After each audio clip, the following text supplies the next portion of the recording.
Frank Delaney hadn't meant to fall asleep in the chair again, but that's what 68 felt like lately, nodding off somewhere between the 6 o'clock news and the click of the furnace that hadn't worked in 3 weeks. He awoke to the sharp slap of cold air across his cheeks, the brittle Missouri winter creeping in through the windows, and the yellow envelope on the table catching what little light bled through the drawn curtains. Final notice, power termination. He didn't even have the strength to open it. He already knew. He stared at the discolored wallpaper that had curled at the edges over the years, the kind of slow unraveling you didn't notice until it seemed everything was hanging on by a thread: walls, life, identity. He stood up, groaning as his knees reminded him of the time and miles they'd carried, and shuffled toward the kitchen. The faucet coughed before spitting out cold water into a chipped mug that had once said, "World's Best Dad." Half the letters were faded now, but he still drank from it. Because somewhere in his bones, he still wanted it to be true. The television was still on in the living room, the volume too low to make out every word, but the voice was unmistakable: Elon Musk, speaking with that flat confidence he always carried, like the world hadn't yet told him what he couldn't do. Frank turned up the volume just in time to hear, "What we're trying to do is not just generate clean energy, but give people control again. Power that belongs to you. Independence that starts at your roof." The segment was about Tesla's solar roof. The sleek tiles gleamed under California's sun as the reporter explained how they were transforming American homes. It wasn't just about energy, it was about freedom. Something in Frank stirred, something that had lain dormant so long he almost didn't recognize it. He stared out the window at his own roof, sagging under 30 years of storms and squirrels. He hadn't fixed it because he hadn't believed it was worth fixing. The truth was, he hadn't believed he was worth fixing. He limped back to his recliner, still holding the mug, heart aching in a quiet, almost nostalgic way. He remembered a time, must have been 91, when he and little Danny had built a solar-powered toy car in the garage. Danny had done the soldering while Frank read the instructions, their laughter bouncing off aluminum shelves. "We should put this on the roof, Dad," Danny had said. "Power the whole house." Frank had laughed then, too. Not out of mockery but belief that maybe one day, they would. That memory hit like a ghost leaning in from the past, warm breath on the back of his neck. Now Danny was a grown man who hadn't returned a phone call in 4 years, and Frank was left holding an empty cup, a cold house, and a heart full of maybes. What if everything you believed about getting old was wrong? The reporter asked on TV, like she was speaking straight to him. Hit subscribe and leave a comment with where you're watching from. This story might just spark a new beginning. What's one thing that always pushes you forward, even when things get tough? Frank let the question hang in the air. It was corny.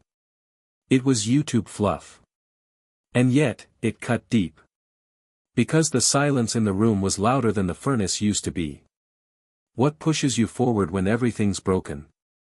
He didn't know anymore. But he wanted to.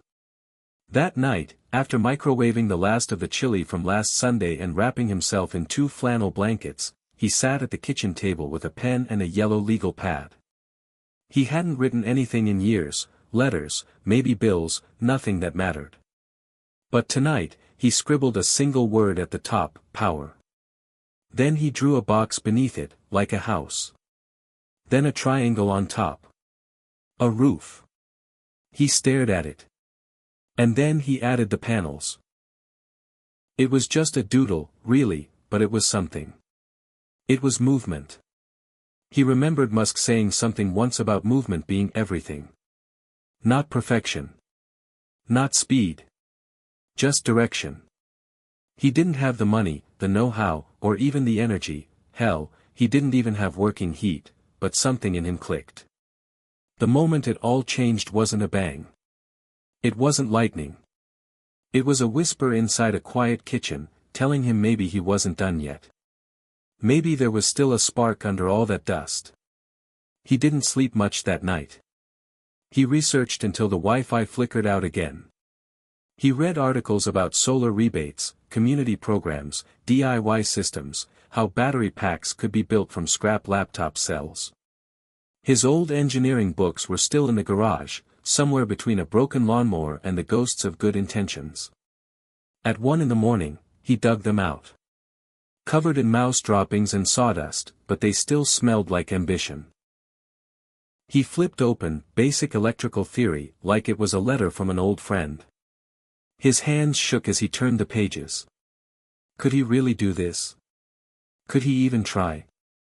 He used to be sharp. Used to be capable. But now? Now he needed a pillbox to remind him what day it was. And still, he kept reading.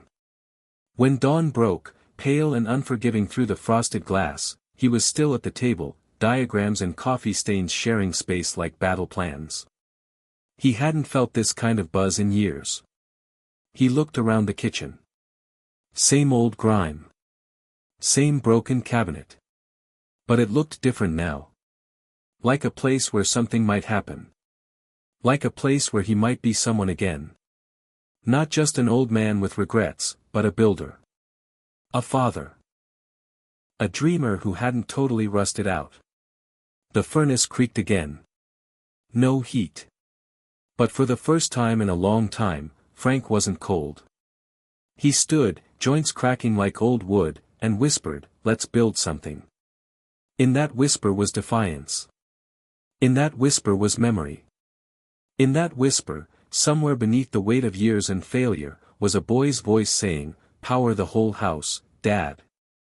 And just like that, the moment it all changed wasn't a miracle. It was a choice. Frank Delaney had once been a man of plans. Not just ideas, but actual blueprints, yellowed with pencil markings and the neat, methodical handwriting of someone who believed every problem had a solution if you just measured twice and cut once. Those blueprints were still somewhere in the back of the garage, buried beneath a sagging box labeled, "Junk, 2003. The year he closed the shop. The year his wife left. The year he stopped believing in forward motion. It hadn't always been like that. He had been bright, curious, and full of invention.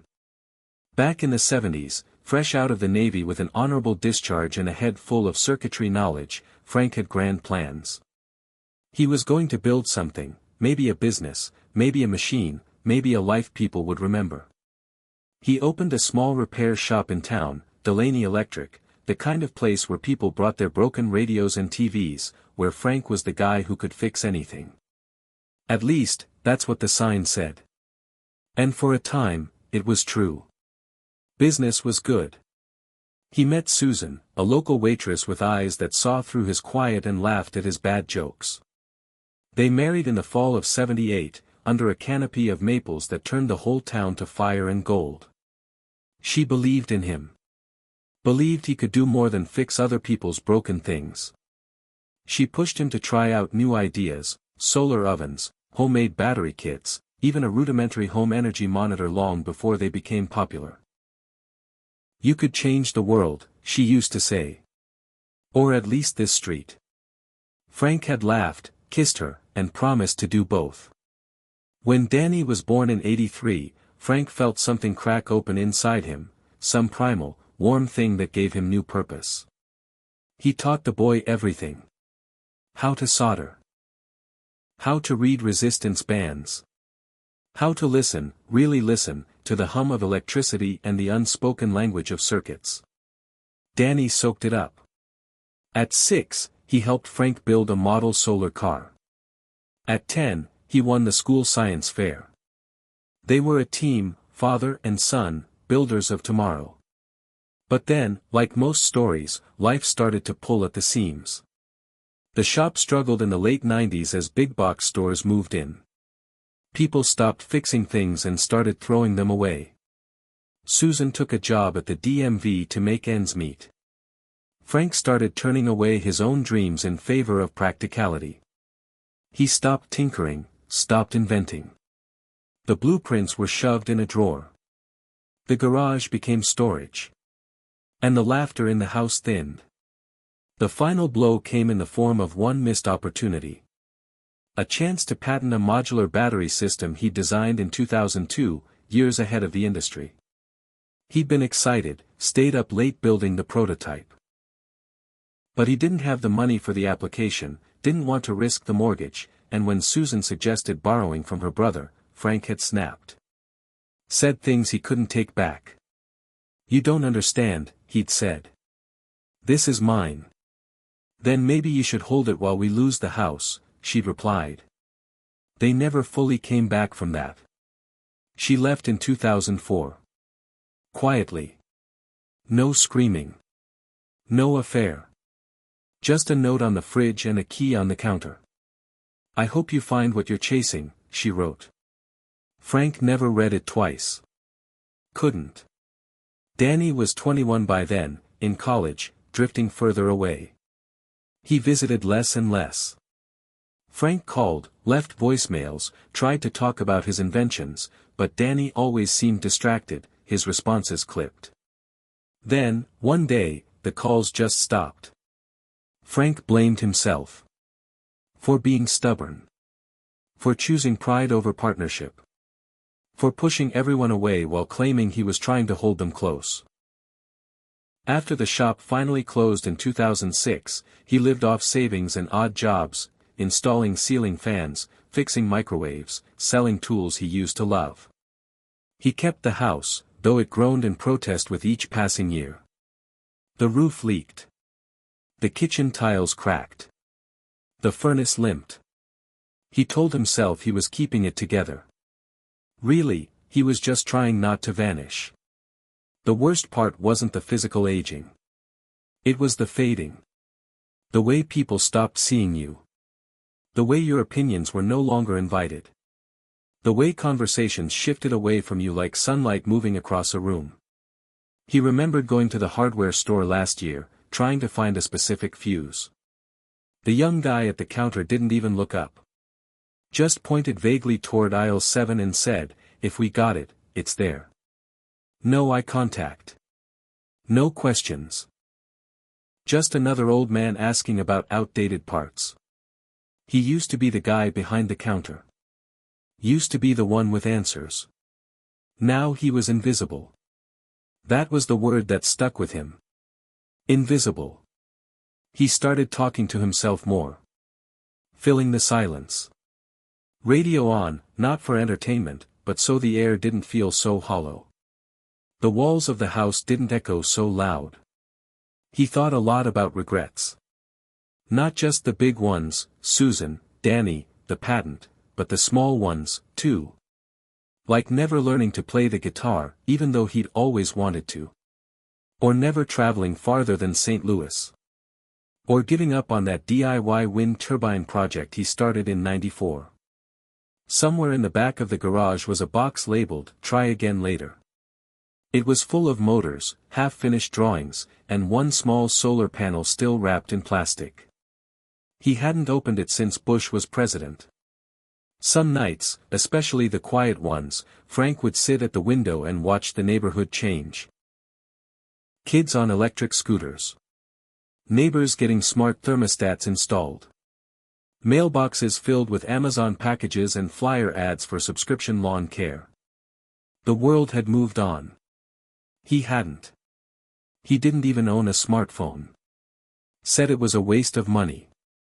Truth was, he was afraid it would show him how far behind he really was. But deep down, Frank still had fire. He just didn't know where to aim it. He felt like a lit match with nothing to light. No one asking for his spark. Until that morning, until the power shut off notice, until Musk's voice on the screen. Something about that moment tore through the fog. Not because he thought Elon Musk was a saint or a genius, but because the man believed in things. Big, stupid, unreasonable things. Colonizing Mars. Reinventing energy. Tunneling through cities. Frank didn't agree with everything the man said, but he envied the fire. The stubborn, relentless push forward. And in that envy, something old and vital stirred. The memory of teaching Danny how to solder. The way his wife looked at him when he showed her his first working prototype. The smell of warm metal and the way his pulse used to race when he flipped a switch and saw something he built come to life. That was still in him. Somewhere. Covered in dust. Smothered in years. But not gone. And maybe, just maybe, the future wasn't behind him. Maybe it was waiting on him to remember how to move forward again. That day, Frank didn't just sketch a doodle of a roof. He reached into the past and pulled out a version of himself he hadn't spoken to in decades. He found the boy who used to take apart radios just to see how they worked. The man who wrote Susan love notes in the margins of schematics. The father who once told his son, "Nothing's impossible, kiddo. Just untried." That was the life before the shift. Not a failure. Not a waste. Just paused. Waiting for the next current. Frank Delaney had always believed the real battles in life weren't fought with fists or flags but in silence, inside a man's own mind, when nobody was watching, when no one else could hear the back and forth between the version of yourself that still believes in the impossible and the one that says, "You're too old for this." That inner war had been raging louder than usual since the night he drew that rooftop sketch. At first it felt like momentum, like something had snapped back into place after years of just drifting. He even caught himself humming as he shuffled around the kitchen the next morning, running a mental list of everything he'd need: tools, wire, maybe some leftover lithium cells from the drawer marked, "Do not touch," in the garage. But just as quickly as the high arrived, the questions came rushing in like a cold wind under a door. "What are you doing, Frank? You can't even stand for longer than 10 minutes without your back giving out. You haven't touched real circuitry in over a decade. What if you screw it up? What if you burn the house down? What if you die and they find you next to a pile of wires and batteries and chalk it up to senility?" The noise was relentless, like a panel of skeptical judges camped out inside his skull. Even as his hands reached for the old toolbox, his mind kept spinning. Maybe this was a stupid idea. Maybe his time had passed. It didn't help that other voices chimed in to confirm the doubt. His daughter-in-law, when she answered the phone for once, sounded surprised to hear from him. "You're thinking of installing what?" she said, the way someone might respond if you told them you were joining a rock band at 68. "Frank, the roof is ancient. Don't you need a permit or something? Isn't this the kind of thing professionals handle?" He tried to explain it wasn't about saving money. It was about doing something. Building something.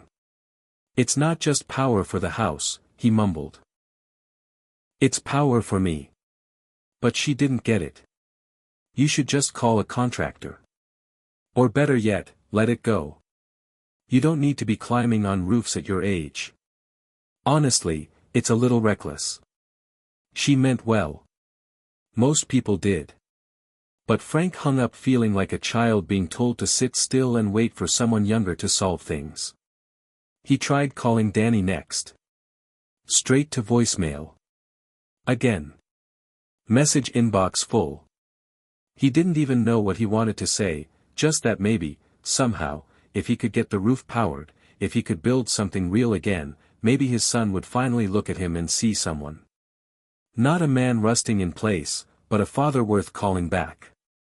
The loneliness hit harder than it used to. Maybe because now he had a reason to feel it. That night, the cold crept in again. The furnace had long since given up, and the space heater coughed uselessly from across the room. He bundled himself in 2 sweaters and pulled an old navy blanket over his lap, trying not to think about the electric bill. The shut-off date was less than a week away. The irony wasn't lost on him. Here he was, dreaming of powering his home with solar while unable to even pay for grid electricity. At exactly 2:43 a.m., unable to sleep, he flicked on the TV. The screen lit up with the glow of a podcast being streamed. It was one of those tech channels, the kind he used to ignore, but a familiar voice cut through his haze. Elon Musk, in an old interview, leaned into the mic and said, "You have to be willing to fail in front of the world." Repeatedly.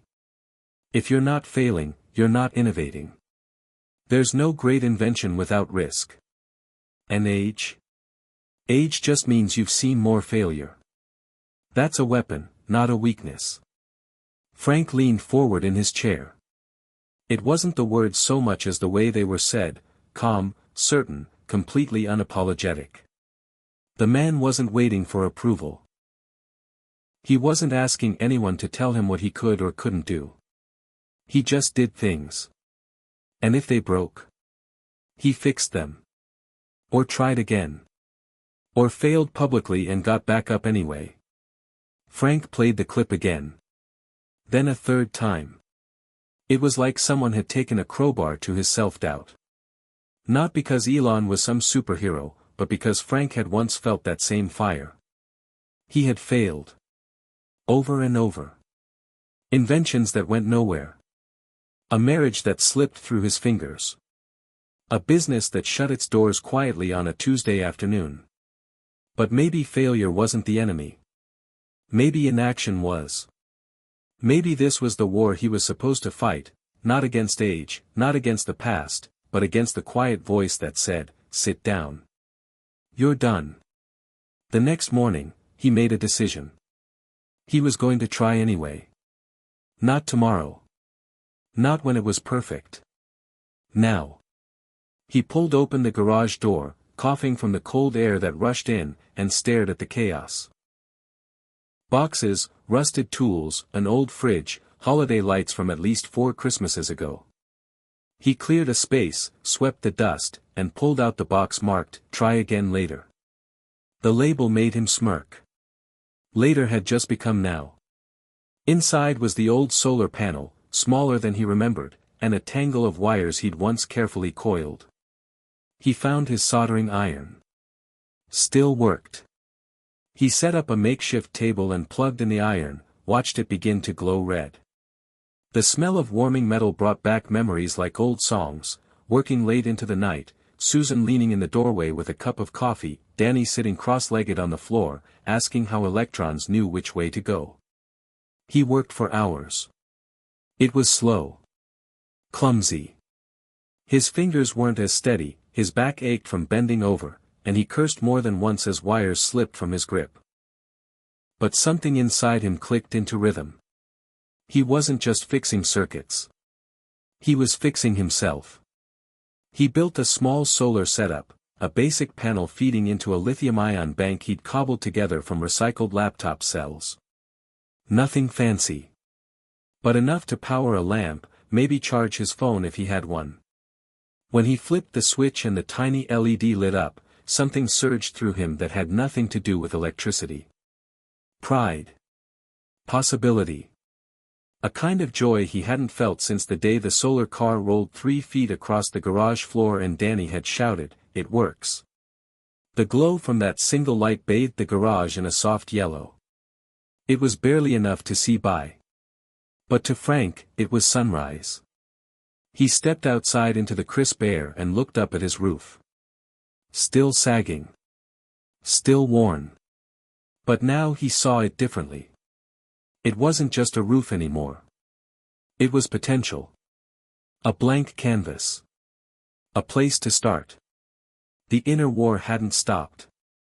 He still felt it, rumbling beneath the surface. He'd feel it tomorrow, too. And the next day. But something was different now. He wasn't just sitting and listening. He was fighting back. He walked back inside, made a fresh pot of coffee, and opened his yellow notepad again. At the top of the page he wrote, "Solar Conversion Plan, Phase 1. Then, beneath it, in smaller print, "No more waiting for permission." Frank Delaney had spent most of his adult life second-guessing himself, but not that morning. That morning, he brewed a strong pot of coffee, laced it with the last packet of sugar from a forgotten diner napkin holder, and stood in the cold garage staring at the rig he'd slapped together the night before like it was a newborn. The battery bank, though crude and cobbled together from recycled laptop cells, was holding its charge. The voltmeter blinked steadily, and when he connected a single desk lamp to the inverter and saw it flicker on, he smiled like a man who had just lit a fire in the dark after a long, cold night. It wasn't about brightness. It was about proof. Something worked. Something he'd made, in this cluttered garage, with nothing more than stubbornness and scraps, had brought light into the dark. It was the first spark. The real one. Not just electrical, but emotional. The kind that jumps across old wires in the soul and makes you believe again. He couldn't stop thinking about that rooftop. It called to him now, not as a decaying liability but as a blank canvas, a place waiting to become something better. The shingles were old and cracked, yes, and the wood beneath them soft in spots, but Frank didn't see rot anymore. He saw opportunity. Possibility. He knew he needed more than just that one dusty panel. He needed an actual system, something big enough to at least power his essentials, lights, heat, maybe even the fridge. He wasn't deluded, he wasn't trying to go off-grid overnight or become some viral genius inventor, but he was trying to take one real step forward. One spark, one connection, one tile at a time. He remembered a flyer he'd gotten in the mail a while back, something about a local program offering rebates for home energy upgrades. He dug through the drawer of paper scraps, expired coupons, and old mail near the sink until he found it. Missouri Clean Energy Pilot Program, rebates up to $6,000 for solar installations. The paper was creased and stained, but the number still worked. He called and, to his surprise, reached an actual human being. Her name was Amanda. She had a kind voice and didn't talk down to him when he told her he was considering putting in solar. In fact, she sounded excited. "We've been trying to get more retirees involved," she said. "You're actually perfect for the pilot program." Frank chuckled. "Don't get that a lot these days." She laughed back, and there was something in her tone that made him feel seen, not as a relic, but as a participant. A person who still had something to offer. Amanda walked him through the requirements: proof of homeownership, a structural evaluation of the roof, an approved installer, and a system plan. He scribbled it all down, already hearing the inner doubter waking up again. He didn't have a system plan. He didn't have an installer. Hell, he barely had a functioning ladder. But he thanked her, got off the phone, and decided he'd figure the rest out later. He wasn't going to stop at the first gate. Not this time. That evening, he sat down in the garage with a YouTube tutorial about solar configurations playing on his old tablet. He watched a 20-something explain inverter options, panel angles, and wiring safety with all the enthusiasm of a caffeinated Labrador. Frank took notes, muttered at the screen when the kid skipped steps, and paused to rewind at least a dozen times. The knowledge wasn't new. It was just buried. Like muscle memory under layers of disuse. He remembered Ohm's law. He remembered series versus parallel. He remembered the way it felt to know something technical, to be the guy people asked for help, not the one they offered help to with a patronizing smile. The next morning, he called up his neighbor, Joe, a widower and retired plumber who still had a decent ladder and a truck that could haul junk. Frank explained the plan in plain language, not expecting much. But Joe, who hadn't had a reason to get out of bed before noon in weeks, raised an eyebrow and said, "Well hell, Frank, if you're gonna do something crazy at our age, count me in." They spent the better part of the day surveying the roof. Joe went up while Frank spotted from below, yelling out measurements and scribbling notes. The shingles were in worse shape than he'd thought, but not impossible. The south side had decent sun exposure, especially after noon. They cleared the old leaves, patched a few soft spots with plywood, and joked like a couple of high schoolers cutting class. It wasn't fast work. They took breaks every 20 minutes, and Frank's knees screamed by sunset. But it felt good. It felt alive. It felt like purpose. That night, Frank sat in the garage again, holding a warm mug of instant coffee, staring at the diagram he'd sketched: one panel now, maybe two next month, a cheap inverter, a proper junction box, a fallback to the grid, if needed. It wasn't Tesla grade. Not yet. But it was his. The next step was buying the first panel. Not scavenged. Not donated. A real, brand new solar panel. He had about $140 left in his checking account after the last bill, but there was a pawn shop in town with a dusty box marked "solar stuff" he remembered seeing months ago. He called them. The kid at the counter said yeah, they still had a 100-watt monocrystalline panel, unopened, marked down to $90. Some guy bought it, then returned it when he realized it didn't come with magic, the kid joked. Frank laughed, thanked him, and said he'd be there in the morning. He didn't sleep much. The idea of holding that panel, of owning it, made him feel like a kid saving up for his first radio kit again. He rose before sunrise, grabbed his coat, and took the bus downtown. When he arrived at the pawn shop, the kid behind the counter smiled. "You're the old guy who called. You actually came." Frank smiled back. "You're surprised?" The kid shrugged. "Most people talk. Not many follow through." Frank left that shop with the panel under his arm, awkward but manageable, like carrying a piece of the future home in a cardboard rectangle. When he stepped off the bus, Joe was waiting, coffee in hand. "Ready to make history, Delaney?" Frank nodded. "Let's mount this thing." They did. It wasn't glamorous. There were no drones or glossy magazine covers. Just two old men, one ladder, and a dream stapled together with zip ties and careful measurements. They mounted the panel to the frame Frank had built, wired it to the charge controller, connected the battery bank, and prayed to the gods of amperage. When the voltmeter ticked upward, just a tiny nudge, Frank let out a shaky breath. It was working. They'd caught the sun. It wasn't enough to power the house. Not yet. But it was a signal. A handshake between his past and his possible future. That evening, Frank sat alone, staring at the flickering light running solely on what he and Joe had pulled from the sky. He felt proud, sure, but also something else, vindicated. For the first time in years, he wasn't waiting for someone to fix things. He was doing it. He was powering something, his house, his life, his sense of self. He'd expected the moment to be loud, emotional, maybe even triumphant. But it wasn't. It was quiet. Steady. Real. Like a heart finding its rhythm again after too many years on pause. And though no one else saw it, though there were no cameras or crowds or headlines, Frank knew. This was the first spark. And it was only the beginning. It didn't take long for the world to notice Frank's project, and by the world, he meant the 10 houses that lined Maple Lane, a quiet little street where time moved slower and neighbors tracked each other's business with the precision of small-town weather vanes. On the morning after the first panel caught its second sunrise, Frank stood in the driveway holding a clipboard, sketching out what he hoped would be his next layout, a second panel, maybe even a third, if he could score another deal or scrape together the rebate. He was focused, not even shivering in the morning chill, when he heard the unmistakable voice of Margie Hemsley call across the yard like she owned the air between them. "Frank Delaney, what in the world are you doing up there?"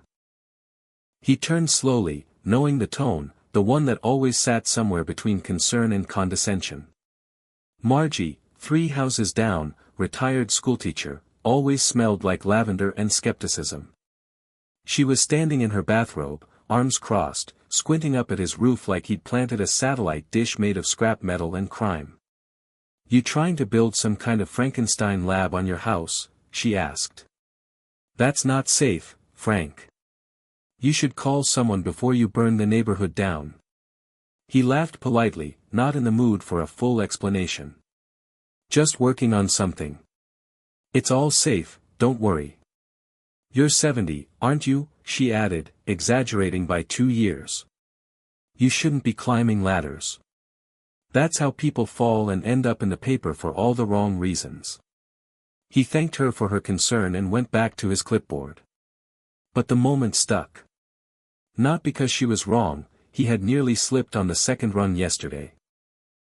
But because it echoed something deeper, the unspoken belief that trying new things past a certain age made you irresponsible, that ambition became delusion when you got old, that you were supposed to sit down, stay quiet and stop trying. That evening, Joe came by with an old roll of coaxial cable he thought might be useful. As they stripped the copper together, Joe said, "Heard the church ladies are already placing bets on when you're gonna electrocute yourself." Frank smirked.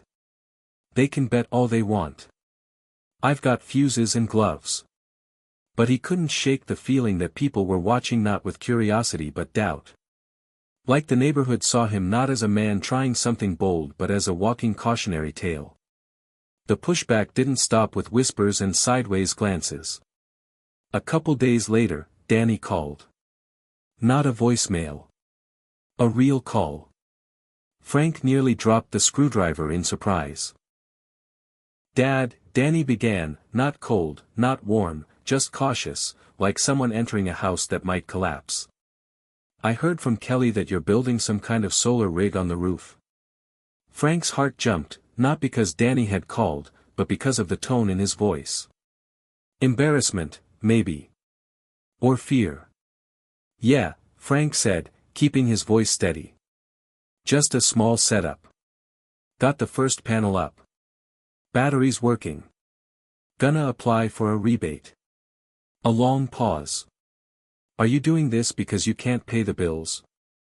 Danny asked. "Because if it's about money, it's not about money," Frank cut in, sharper than he meant. "It's about doing something. Building something again. For myself." Another pause. Then, softer, "Okay. I don't want you getting hurt. I know you've always had your projects, but I'm too old for this." Frank said before he could stop himself. Danny sighed. "I didn't say that. You didn't have to." The call ended politely, but it left a taste in Frank's mouth he couldn't spit out. He'd hoped for pride, for some glimmer in his son's voice that said, "Good job, Dad. You've still got it." But all he heard was worry dressed up as doubt. Later that week, the city inspector showed up. A thin man in a blue windbreaker holding a clipboard of his own. "Got a report that you're installing electrical equipment without a permit," he said. "Mind if I take a look?" Frank stepped aside, heart thudding.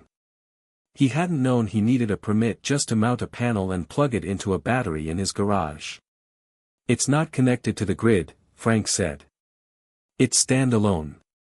Just a trickle charge into a bank. Nothing dangerous." The inspector nodded as he walked through the garage. "Looks tidy," he said. "But you'll still need to file a small systems report, just for the city to keep record. Safety protocol." He handed Frank a form. "If you plan to expand, especially if you want to apply for rebates, you'll need a formal system diagram, materials list, and a compliance inspection. Just FYI." Frank nodded, biting down the familiar frustration. Red tape. Paperwork. Bureaucracy. Things that slowed down progress and suffocated momentum. He'd seen it kill dreams before. But this time, he wouldn't let it. That night, after Joe went home and the garage was quiet again, Frank sat down with the form. It looked daunting, checkboxes, diagrams, legalese, but instead of crumpling it up, he laid it flat, grabbed a pen, and started filling it out line by line. The next morning, he printed a system layout using an online template. He wrote out his battery specs, inverter limits, and safety measures. He even called Amanda from the energy program and asked her to double-check his draft. She was impressed.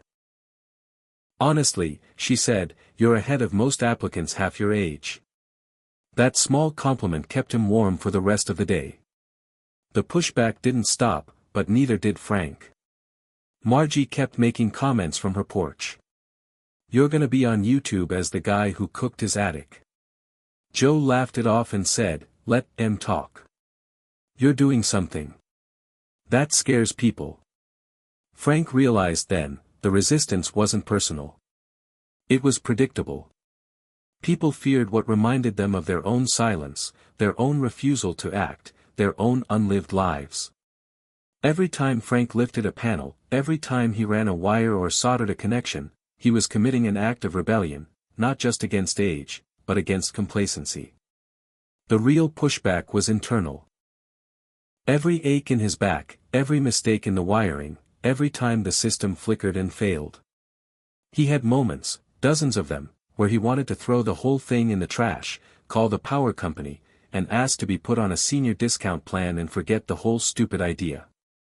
But then the sun would rise, the voltmeter would tick upward, and the little LED he'd wired to the test circuit would glow soft yellow. Proof that persistence worked. Proof that failure wasn't fatal. Frank wasn't building a solar system. He was building resilience. The same kind Elon had talked about on that podcast. People think it's about being smart. It's not. It's about refusing to quit. About iterating until it works. No matter what people say. Frank played that clip again. Let it echo in his ears as he adjusted the mounting bracket for the second panel. He wasn't trying to change the world. He was trying to change his house. His mindset. His belief that age was a finish line. The city eventually approved his small systems permit. The rebate process began. He filed every form, checked every box. He watched his bank account dwindle, but his spirit rise. Because for the first time in years, Frank wasn't defined by what he'd lost. He was defined by what he was doing. The pushback didn't stop. But he kept pushing forward anyway. Frank woke up that morning feeling a little lighter. The sting of yesterday's doubters, the city inspector's warnings, even Danny's hesitant call, all seemed to fade into something smaller, like background noise he could finally tune out. It wasn't that the resistance had disappeared, it was that Frank was starting to believe his own story louder than the voices telling him to quit. He'd stayed up late the night before, scrolling through forums where DIY solar enthusiasts shared tips and photos of their projects. The pictures of gleaming panels catching the sun, of battery banks humming quietly in garages, filled him with a quiet excitement. One post stuck with him. A man named Carl, 72, had retrofitted his home with solar after retirement and was now powering his entire house and even charging his electric bike. Carl's words hit home: "You're never too old to start something new. The sun doesn't care about your age." That stuck with Frank. He wasn't just doing this for electricity or money savings. He was doing it for proof. Proof he could still change his life, his future. When Joe showed up mid-morning, the old plumber looked a little more energetic than usual. "Heard about that rebate," Joe said, shaking Frank's hand. "Got some contacts who might help you get better deals on panels and wiring." The two men spent the day planning. They sketched out a rough timeline, listing what parts they needed and how soon they could order them. Frank felt a thrill creeping up his spine. It was the thrill of momentum, the feeling that each step forward made the next one easier, the path more visible. The next morning, Frank surprised himself by waking early to check the solar forecast online. Clear skies, high sun exposure, ideal for charging. He smiled. It was as if the universe had given him a little nudge. The rebate came through faster than expected. The letter arrived on a bright Tuesday, sealed in thick paper with a handwritten note from Amanda: "Keep going, Frank. You're inspiring more than you know." His hands trembled as he held the check.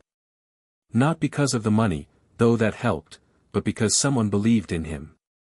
The next few weeks turned into a whirlwind of calls, orders, deliveries, and early morning installations. Frank and Joe worked side by side, often in silence, the kind of companionable quiet that comes from knowing someone shares your struggle and your dream. Frank learned how to mount panels safely, how to secure wiring, how to calibrate inverters. Each new skill chipped away at the old doubts, built a new confidence, brick by brick. Word spread on Maple Lane. Some neighbors shook their heads, some nodded with cautious respect. Margie still called him "that solar tinkerer," but her tone had softened. She even asked him once if the panels could power her old radio. Danny stopped by one afternoon with his daughter, Ellie, a curious 12-year-old with bright eyes and endless questions about how the sun could make electricity. Watching Ellie's fascination, Frank felt a surge of something warm and unexpected, hope.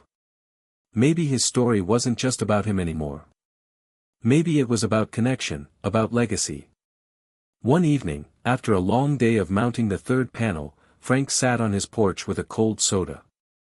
The sunset painted the sky in oranges and pinks. Across the street, kids laughed and rode bikes, a dog barked. He realized how much he'd missed this, being part of the world again, not just an observer on the sidelines. He thought about Elon Musk, about how Elon never seemed to stop dreaming, pushing, even when the world said no. That stubbornness, that refusal to accept limits, was what Frank needed to hold on to. The next challenge came unexpectedly.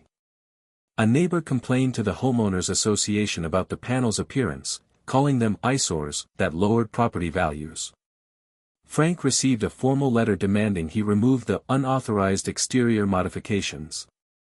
It stung, but didn't surprise him. He decided to attend the next HOA meeting, determined to defend what he'd built.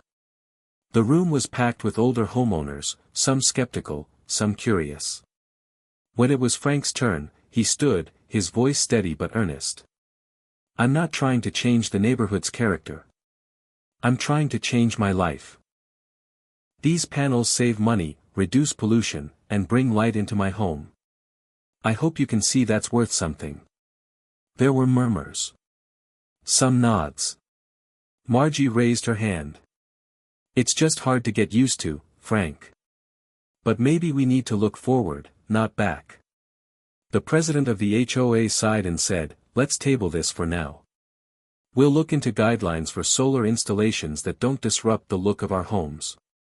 It wasn't a victory, but it was a start. Frank left the meeting feeling both worn out and hopeful. The momentum was real. The path forward wasn't smooth, but it was there. In the weeks that followed, Frank's system grew. The panels increased from 3 to 6, then 8. His battery bank expanded. He wired in a small system to power the water heater and the kitchen lights. He tracked his electric bills, watching them shrink steadily, proof the sun was working for him. And then came the call that made everything feel worth it. It was Amanda again. "Frank, we're featuring your story on the State Energy newsletter. Your progress is inspiring others. People want to know how you did it." Frank was stunned. A small article, with his picture and a quote, "I'm not too old. I'm just getting started." Suddenly, he was a symbol, not just of solar power, but of reinvention. That night, sitting alone in the glow of his own homemade solar-powered lamp, Frank thought about how far he'd come. The aches, the doubts, the setbacks, they were still there, but so was something new, belief. Belief in himself. Belief that it wasn't too late. That age was not an excuse, but a challenge. He whispered, "Thanks, Elon," to the night sky. For showing him what it meant to dare, to persist, to change. For lighting the way. Frank had learned to expect resistance, but nothing quite prepared him for the day he met Linda. She was a woman in her early 60s with sharp eyes and a brisk walk, the kind of person who looked like she meant business. Frank first saw her at the community center during a local workshop on sustainable living. He was there more out of curiosity than anything else, hoping to pick up a few tips about solar maintenance. The room was filled with younger people, college students, young families, but Linda stood out. She wasn't just listening, she was asking questions that cut to the heart of the issues: costs, efficiency, long-term savings. After the workshop, Frank approached her, wiping sweat from his brow. "I'm Frank," he said. "I'm working on a solar setup myself. Trying to prove it's never too late to start something new." Linda smiled. "I'm Linda. I've been managing energy projects for years. I like your attitude." They exchanged numbers before Frank left, feeling a spark of excitement. Over the next few weeks, Linda became an unexpected ally. She helped him troubleshoot technical issues, explained complex terms in ways that made sense, and even introduced him to a small network of retirees who were embracing renewable energy. With Linda's guidance, Frank refined his system. He replaced inefficient inverters, upgraded battery capacity, and optimized panel angles to catch the sun's full power. Each improvement was a victory, a testament to what collaboration could achieve. One afternoon, Linda stopped by Frank's garage with a small box of high-quality connectors. "Found these at a surplus auction," she said. "Thought they might come in handy." Frank felt a surge of gratitude. For the first time since starting his project, he wasn't alone. They spent hours talking about everything from the challenges of aging to the importance of leaving a legacy that mattered. Linda shared stories of her own struggles, losing her husband, facing skepticism in a male-dominated industry, and battling her doubts about whether she could make a difference. "Sometimes," she said quietly, "the hardest part is believing in yourself when no one else does." Frank nodded, understanding exactly what she meant. Their partnership grew beyond technical fixes. Together, they organized a neighborhood event to showcase the benefits of solar energy. Flyers went up on mailboxes, local papers published announcements, and Frank's story became the heart of the campaign, a man who refused to be sidelined by age, lighting his home and inspiring others to follow. On the day of the event, the community center buzzed with curiosity. Neighbors stopped by to ask questions, touch the panels, and share their own stories of hesitation and hope. Frank spoke openly about his journey, the doubts, the setbacks, the small triumphs that kept him going. Linda added her expertise, answering technical queries and dispelling myths. As the sun set, the crowd lingered, energized by the possibilities. Frank realized this was more than an energy project, it was a movement, a reclaiming of power, purpose, and pride. Then came an invitation that surprised him. The local mayor asked Frank and Linda to speak at a regional conference on sustainability. It was an opportunity Frank never imagined, standing in front of policymakers, business leaders, and activists to tell his story and advocate for better support for senior-led green initiatives. The night before the conference, Frank lay awake, nerves buzzing. He remembered Elon Musk's words about fear: "Fear is temporary. Regret is forever." Drawing strength from that, Frank rehearsed his speech, focusing on the message that had carried him this far: it's never too late to change, to innovate, to lead. The day of the conference, standing at the podium, Frank felt the weight of years lift. He spoke with passion about the challenges older Americans face, the power of small steps, and the promise of renewable energy to transform lives and communities. Linda's support was unwavering, her presence a steady reminder that progress often comes through partnership. The audience responded with applause, some moved to tears. Afterwards, a reporter approached Frank with a question that surprised him: "What advice would you give to others your age who feel stuck or too old to start something new?" Frank thought for a moment before answering: "Don't wait for permission. Don't listen to the voices that say you're done. The sun still rises every day, and so can you." Returning home, Frank felt a new sense of purpose. The pushback hadn't disappeared, but now he had allies and a platform. He wasn't just a man with solar panels on his roof, he was a symbol of what it meant to defy limits and light the way for others. That night, as he adjusted the settings on his system, he whispered a quiet thank you to Elon Musk, not for the man himself, but for the spark that had ignited his own journey. The unexpected ally had become a partner in more ways than one, and together, they were building more than solar power. They were building hope. Frank's momentum was building, but life, as it often does, had other plans. One crisp autumn morning, just as the sun was beginning to crest over the rooftops of Maple Lane, Frank noticed something unusual. The small display on his battery monitor blinked erratically, then went dark. His heart sank. He climbed up to the garage to check the system, but it wasn't an easy fix. Wires that had once been taut and gleaming now looked frayed and worn. Something had shorted out. The panels were intact, but the flow of energy was disrupted. The timing couldn't have been worse. Just days before, Frank had been invited to present at a local green energy fair. Now, with his system offline, he felt exposed and vulnerable, like a painter who suddenly found his brushes broken. Doubt crept in, whispering that maybe this was a sign he should stop, that his age was catching up with his dreams. Joe arrived just as Frank was standing in the garage, staring at the dead monitor. "What happened?" Joe asked, his voice low. Frank shrugged. "Not sure. Something's fried. Might be the inverter or the battery wiring." Joe nodded, rolling up his sleeves. "Let's take a look." The two men worked side by side, tracing cables, testing connections, and troubleshooting components. Hours passed, and frustration grew. Parts that were once easy to identify now seemed like puzzles. Frank's hands trembled as he reached for a loose wire, the cold creeping through his fingers reminding him of his own vulnerability. By evening, they had a diagnosis: the main battery controller had failed, probably due to a surge during a recent storm. Replacing it wouldn't be cheap or simple. Frank felt a familiar weight settle on his chest.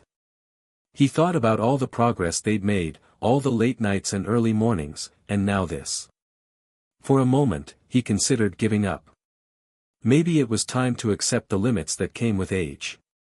But then he remembered Elon Musk's words from that late-night podcast: "Failure is just the opportunity to begin again, smarter."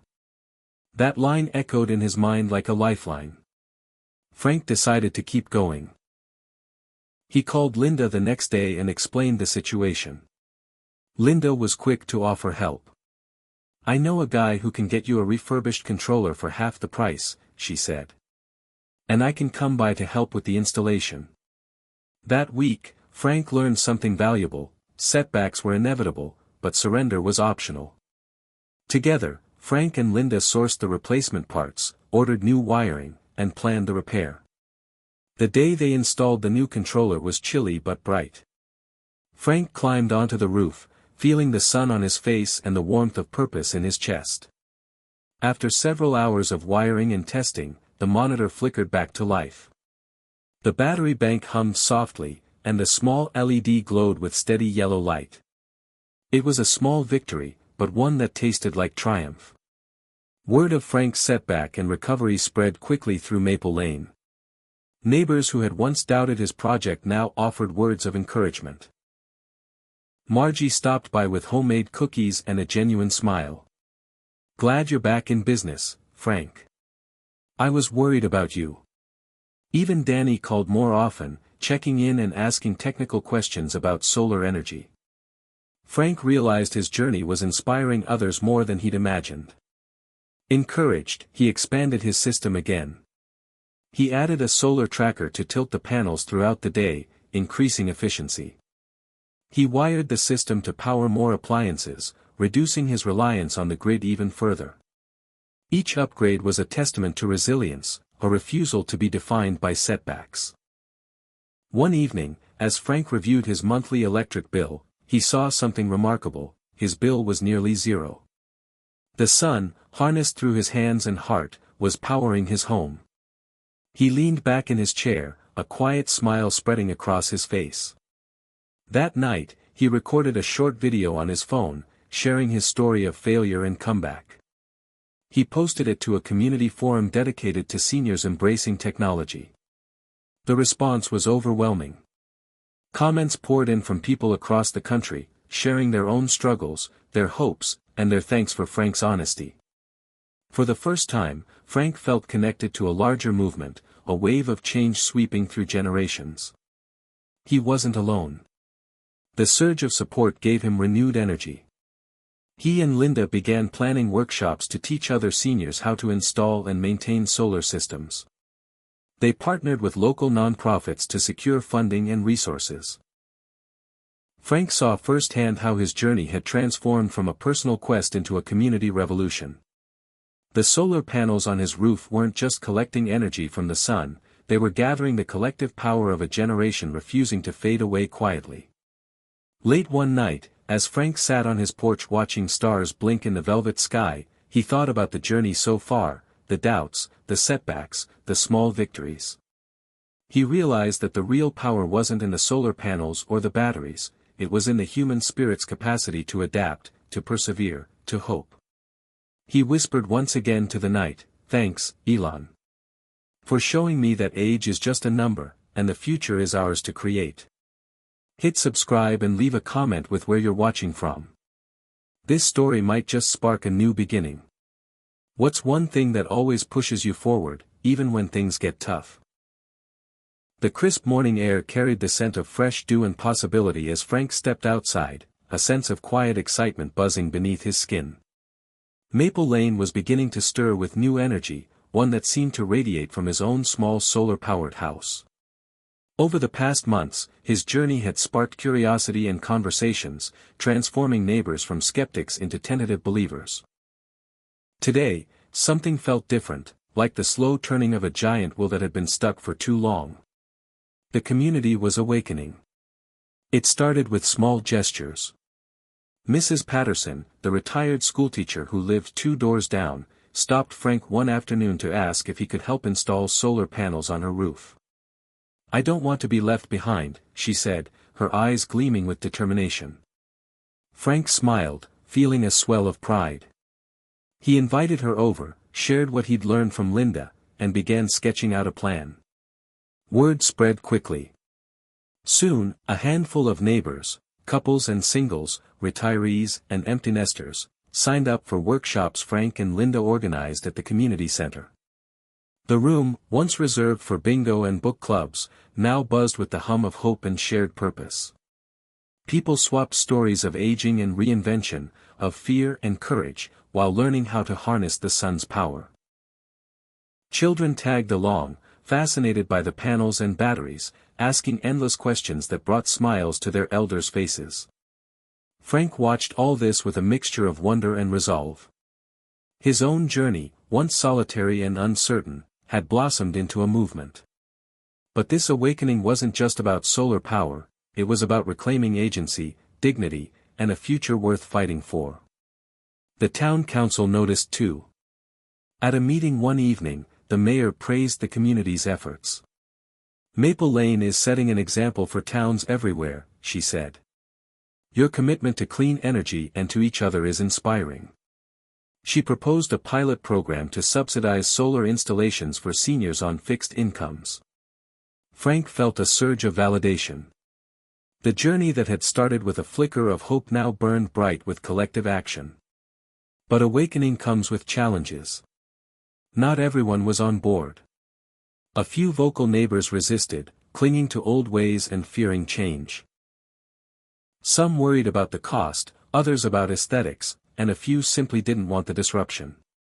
Frank remembered the HOA meeting months before, the harsh words and cold stares.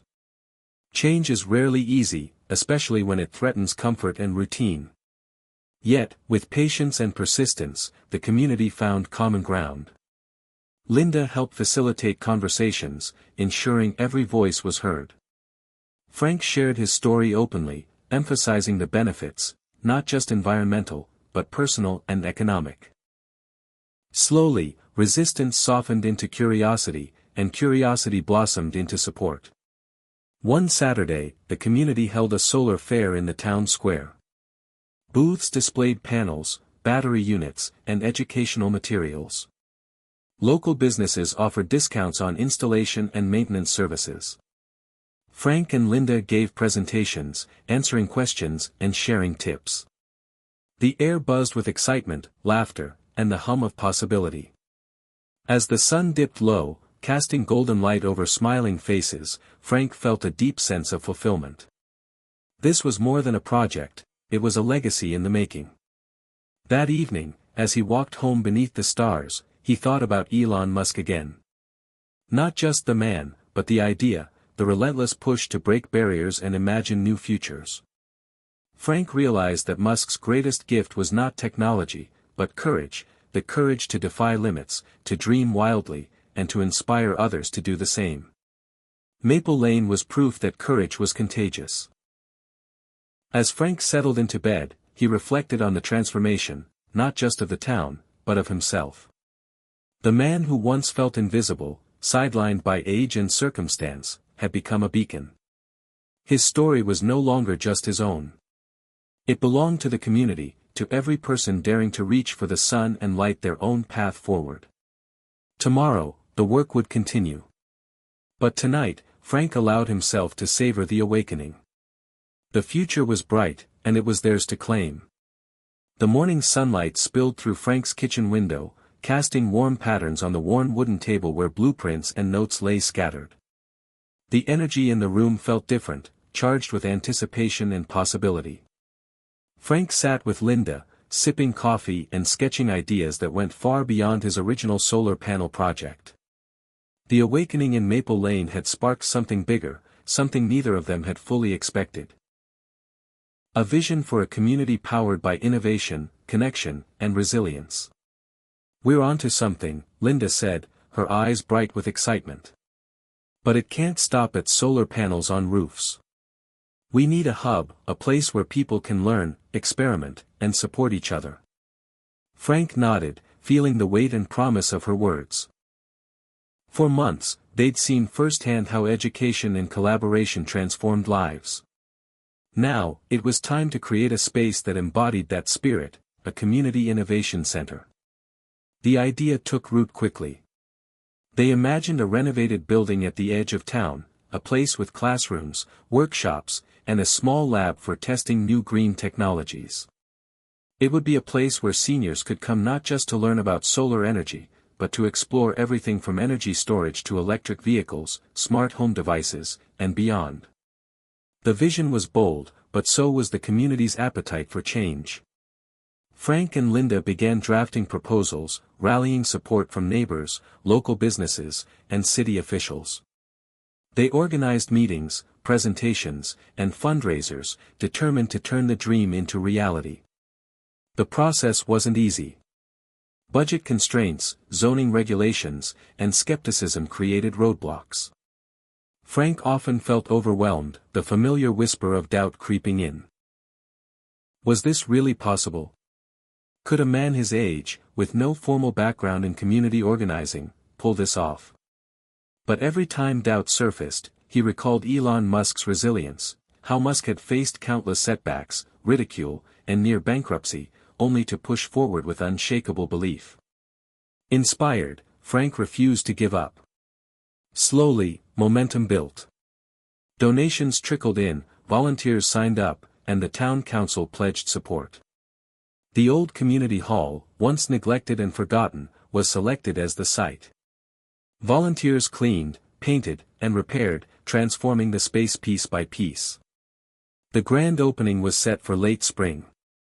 As the center took shape, so did Frank's role. He wasn't just a homeowner with solar panels anymore, he was a leader, a catalyst for change. He gave talks, mentored neighbors, and coordinated workshops. Each day brought new challenges and rewards. One afternoon, a young engineer named Miguel visited the center. He was working on affordable solar kits designed specifically for low-income households. Frank and Linda connected with Miguel instantly, their shared passion for accessible clean energy igniting new ideas. Together, they planned pilot programs to bring these kits to underserved parts of town, ensuring the solar revolution was inclusive. The Innovation Center also became a social hub. Seniors who once felt isolated found new friendships, purpose, and laughter. They shared meals, swapped stories, and celebrated progress. The energy in the room was palpable, a living testament to what could happen when people dared to dream and act together. One evening, as Frank closed up the center, he paused by the window, gazing at the town bathed in soft twilight. The solar panels on rooftops glimmered faintly, a silent chorus of progress. He thought about his journey, from a man doubting his relevance to a community builder shaping the future. It was a transformation he hadn't seen coming, but now couldn't imagine living without. His phone buzzed with a message from Linda. "Tomorrow, we pitched the expanded project to the state grant committee." Big day. Frank smiled, feeling a mix of nerves and excitement. He drafted a quick reply, "Let's show them what Maple Lane can do." That night, as he lay in bed, Frank's thoughts drifted to Elon Musk's words about vision and perseverance. When something is important enough, you do it even if the odds are not in your favor. Frank had learned that firsthand. The odds had been stacked against him, but his vision was bigger than fear or failure. It was about community, hope, and the power to redefine what it meant to grow older. Tomorrow would bring new challenges, but Frank was ready. With each sunrise, the future grew brighter, fueled by the energy of the sun and the spirit of those who refused to be left behind. Frank had learned that progress rarely came without opposition. As the Community Innovation Center flourished, attracting more neighbors and attention, so did the voices of doubt and criticism. One chilly morning, just weeks after the center's grand opening, Frank received an invitation to a town hall meeting titled, "The Future of Maple Lane." The subject was clear: debate over the solar initiatives and the direction of the community's green ambitions. The room was packed. Familiar faces filled the seats, some supportive, many skeptical, and a few downright hostile. The air buzzed with tension. When Frank stepped up to speak, he felt the familiar knot of anxiety tighten in his stomach. But beneath it was something stronger, a deep resolve fueled by months of hard work, setbacks, and small victories. "We're not here to force change," Frank began, his voice steady. "We're here to offer opportunity for independence, for savings, and for a better future for our children and grandchildren." A murmur ran through the crowd, some nodding, others frowning. A man near the back, Mr. Reynolds, a lifelong resident and vocal critic, stood. "This all sounds great in theory," he said, voice dripping with skepticism. "But what about the cost? The inconvenience? What about people who just don't want these changes shoved down their throats?" Frank took a breath. "I understand the concerns. Change can be uncomfortable.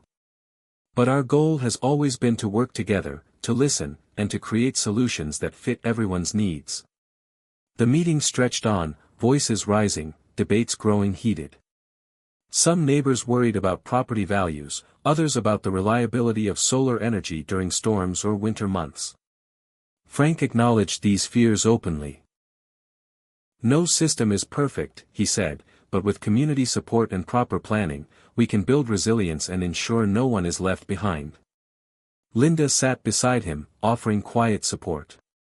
When it was her turn to speak, she shared technical insights and success stories, emphasizing accessibility and sustainability. Slowly, the tone shifted. Questions became less confrontational and more curious. Suggestions poured in about ways to improve the program, including partnering with local electricians and expanding education efforts. The meeting ended with a tentative vote of support for the Innovation Center's expansion, though some concerns remained. Walking home afterward, Frank felt drained but hopeful. Criticism was part of the process, proof that people cared deeply about their community. It reminded him of Elon Musk's journey, facing harsh scrutiny, skepticism, and even ridicule, yet pushing forward with vision and grit. Over the following weeks, Frank and Linda doubled down on outreach. They hosted open houses, offered free energy audits, and launched a newsletter to keep the community informed and engaged. Frank made a point to visit hesitant neighbors, listening to their stories and fears without judgment. One such visit was with Ruth, a widow living alone who had resisted the solar movement from the start. "I'm just not sure this is for me," she confessed, folding her hands tightly. Frank nodded empathetically. "I felt that way too, Ruth. It's scary to try something new, especially when you think you've missed your chance. But I promise you, it's never too late to start." Over time, Ruth agreed to a small installation, a solar water heater, and soon she was calling Frank to share how much it was helping with her bills. These moments became Frank's fuel. Each small win, each changed mind, was a victory against the inertia of fear and doubt. Yet, the biggest challenge came unexpectedly. A local newspaper published an article questioning the safety and cost-effectiveness of the solar initiative, citing unnamed experts and residents. The headline screamed, "Are Maple Lane's solar dreams a risky gamble?" Frank felt a sting of betrayal.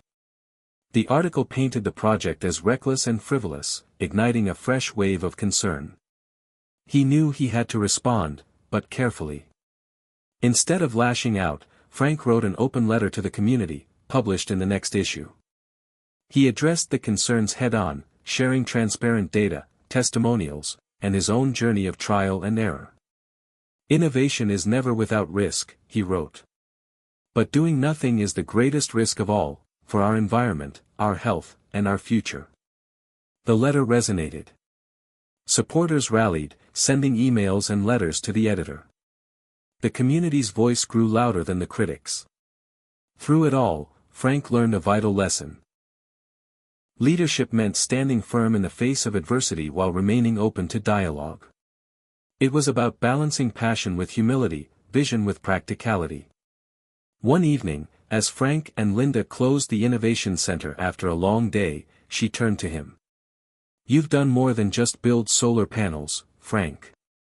You've built trust." Frank smiled, feeling the weight of those words. Trust was fragile, earned through honesty and persistence. And now, it was the foundation upon which their future would be built. As the sun set beyond the horizon, casting a golden glow over Maple Lane, Frank looked ahead with renewed determination. The critics were part of the journey, but they wouldn't define it. The future belonged to those willing to face fear and forge ahead, just like Elon Musk had taught him. Age was not a barrier, it was a starting point. And Frank was ready to keep moving forward. The morning light filtered softly through the curtains as Frank stirred awake, a familiar nervous excitement fluttering in his chest. Today was different. Months of tireless work, community outreach, setbacks, and small victories had led to this moment. The State Grant Committee was scheduled to meet, and Frank would present the expanded vision for the Maple Lane Innovation Center. He dressed carefully, his hands steady despite the anticipation. Walking into the town hall, Frank felt the eyes of neighbors, friends, and even skeptics watching him. The room was charged with expectation. The committee members sat at the front, their faces impassive but attentive. Frank stepped up to the podium, cleared his throat, and began. "Thank you for this opportunity to share the story of a community awakening, a story of people reclaiming their power, their purpose, and their future through clean energy and innovation." He paused, scanning the room, feeling the weight of history in the moment. Maple Lane started with one man's dream to bring solar power to his home. That man is me. But it quickly became so much more. Frank spoke with passion, describing the workshops, the partnerships, the transformation of the old community hall into a vibrant center of learning and experimentation. He told stories of neighbors like Mrs. Patterson and Ruth, who had overcome fear and doubt to embrace change. He highlighted partnerships with young engineers like Miguel and the plans to expand solar access to low-income households. Most importantly, Frank framed the initiative as a blueprint for communities across America, proof that age, doubt, and adversity are no match for vision and perseverance. As he concluded, Frank's voice softened. "This isn't just about solar panels. It's about reclaiming our agency, proving that we can create meaningful change at any stage of life. We are not too old to matter. We are the architects of our own future." The room held its breath for a moment before the questions came. They were thoughtful, probing, sometimes skeptical, but respectful. Frank answered honestly, sharing data, experiences, and lessons learned. After what felt like hours, the committee announced their decision: the grant was approved. The applause that followed felt like thunder in Frank's ears. Tears stung his eyes, not just for himself, but for the entire community that had dared to dream together. The breakthrough was real. In the days that followed, energy surged through Maple Lane like never before. Volunteers showed up to expand the center, neighbors signed up for new programs, and local businesses pledged further support. Frank found himself at the center of a movement that transcended technology. It was about connection, purpose, and hope. One afternoon, Frank received a call from an unexpected source. A regional news station wanted to feature Maple Lane's story. Suddenly, their small-town solar revolution was on a much bigger stage. The crew arrived the next week, filming workshops, interviews, and the glowing solar panels that crowned rooftops. Frank spoke with quiet confidence, sharing the message that had become his mantra: "It's never too late to change your story." The story aired nationally, sparking interest and inspiration far beyond Maple Lane. Messages poured in from viewers of all ages, thanking Frank and the community for showing that transformation is possible, no matter your age. The breakthrough wasn't just a grant or a news story, it was a cultural moment, a beacon lighting the way for others feeling stuck or forgotten. Yet, amidst the celebration, Frank remained grounded. He knew the journey was far from over. The grant meant more work, more planning, more challenges, and the constant need to innovate and adapt. But now, he had the tools, the support, and the belief to face whatever came next. One evening, as the sun dipped behind the hills, Frank sat on his porch, reflecting. The stars emerged, silent witnesses to a life transformed. He thought about Elon Musk, whose vision and relentless drive had sparked his own courage. Musk's belief that failure was a stepping stone, not a defeat, had carried Frank through dark moments. Now, Frank realized, his own story had become a testament to that truth. The breakthrough moment was not just the grant or the national spotlight. It was every small choice, to keep going, to face fear, to believe in a better future. It was the moment when doubt finally gave way to hope, and hope to action. Frank whispered into the night, "This is just the beginning." The crisp morning air carried a buzz of anticipation as the Maple Lane Innovation Center welcomed its first wave of new programs funded by the state grant.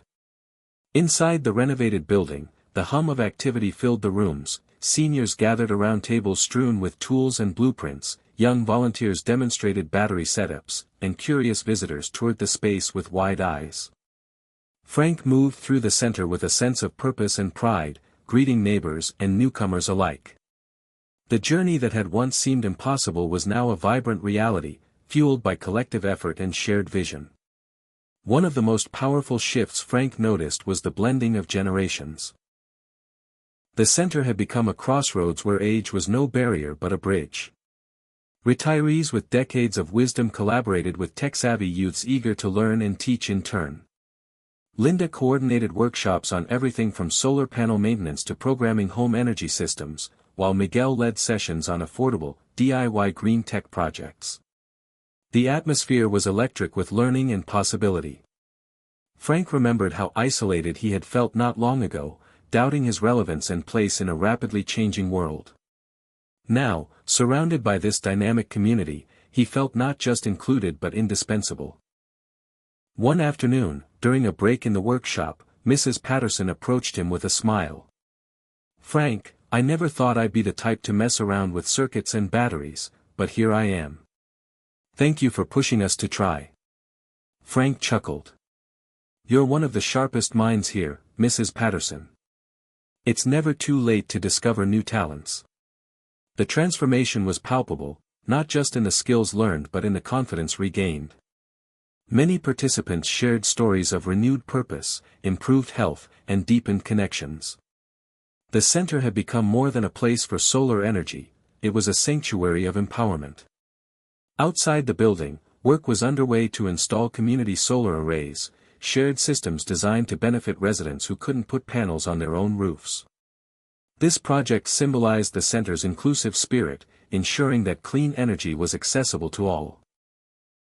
Local electricians volunteered their time, while neighbors took turns tending the small garden that flourished nearby, its bright flowers a testament to care and renewal. Frank often found himself at the heart of these efforts, organizing teams, troubleshooting problems, and celebrating milestones. He knew that none of this was possible without the trust and collaboration of the community. One evening, after a long day, Frank sat with Linda on the porch of the Innovation Center, the sky above painted in shades of orange and purple. "Do you remember the days when this all felt like a distant dream?" Frank asked, his voice soft. Linda smiled. "It still amazes me. We went from a handful of skeptics to a thriving hub of innovation and hope." Frank nodded, feeling a deep sense of gratitude. It's more than just technology. It's about people, believing in themselves and each other. As the seasons changed, so did the impact of their work. Energy bills dropped, neighborhoods grew closer, and the town's carbon footprint shrank noticeably. Local schools began incorporating the center's programs into their curricula, inspiring a new generation to think differently about sustainability and community. Frank was invited to speak at regional conferences, sharing Maple Lane's story as a model of grassroots innovation. Each opportunity felt surreal, a far cry from the days when he doubted his own ability to make a difference. But perhaps the most rewarding aspect was witnessing the shift in mindset among his peers. Age, once seen as a limitation, had become a source of strength and wisdom. One afternoon, Frank received a letter from a woman in another state who had read about Maple Lane's project online. She wrote about feeling stuck and invisible in her own town but found hope in Frank's story. "If he can do it, maybe I can too," her letter said. Frank's heart swelled with purpose.